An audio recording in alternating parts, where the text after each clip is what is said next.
Очередное выездное заседание Государственного комитета по молодежной политике прошло в Тхварчале. Во встрече приняли участие глава администрации Тхварчалского района Аида Чачхалия, представители всех районных комитетов и отделов молодежи. Безработица, занятость молодежи и наркомания. Проблемы, обсуждавшиеся за круглым столом, актуальны сегодня не только в Тхварчалском районе. На встрече прозвучало предложение, как один из способов решения проблемы безработицы, выдавать гранты на рабочие специальности молодым людям. Возможно создать программу предоставления микрогрантов.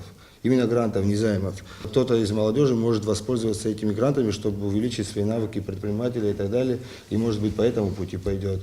И также мы сможем охватить какую-то часть молодежи, ну, может быть, не всю, которая будет этим заниматься. Тем самым мы их оторвем от других дел и от других, может быть, каких-то плохих поступков, которые они могут сделать. Говоря о занятости молодежи, участники круглого стола отмечали, что в Тхварчале практически нет культурно-просветительских центров, где молодежь могла бы проводить свой досуг. Звучали предложения о проведении различных обучающих программ и тренингов, а также о создании летнего кинотеатра в городе. Наиболее острая проблема в нашей стране – это наркомания. Если удастся организовать досуг для молодых людей и оторвать их от улиц, можно будет предотвратить увеличение числа наркоманов, отмечалось на встрече. Если молодой человек будет чем-то занят, будет иметь место работы, может быть, у него останется меньше времени для того, чтобы заниматься вот такими ненужными вещами.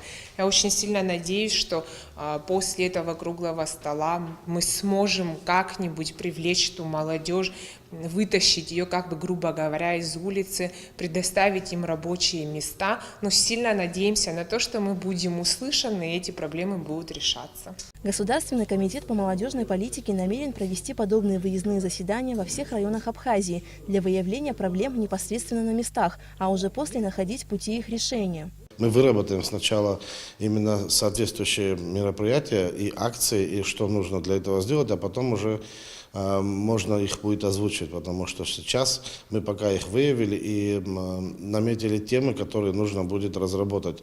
То есть в конце года мы будем закладывать в бюджет Государственного комитета именно те мероприятия и те акции, которые нужно будет проводить. Госкомитет по молодежной политике в мае планирует организовать поездку активной молодежи Абхазии в Москву, в Международный молодежный центр, где будут проходить тренинги и семинары на различные темы. Эти занятия будут способствовать приобретению новых знаний и опыта. Алика Трапш, Тимур Гугохи, Абхазское телевидение.